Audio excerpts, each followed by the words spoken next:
Спрете да използвате парцали за почистване на прозорците си. Просто намокрете тази четка с вода и търкайте напред-назад. Ще бъде чиста.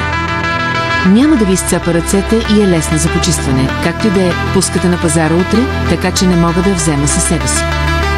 Някой иска ли да чуе колко е мощна? Ще демонстрирам днес. Майка ми остарява и все още използва кърпи за почистване на прозорците си. Тя не знае как да използва тази четка.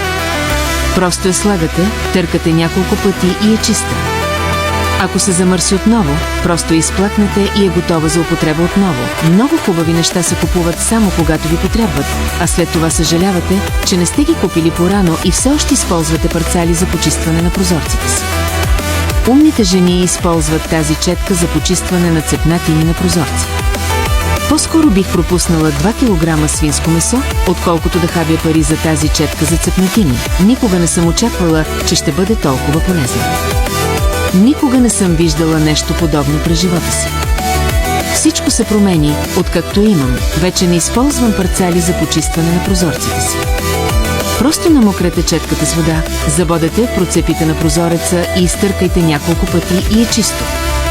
Няма да ви изцапа ръцете и е супер лесна за почистване, просто изплакнете с вода. Една може да издържи 7 или 8 години. Ако видите това, не го пропускайте. Определено трябва да си купите 2 от тези невероятни четки за почистване.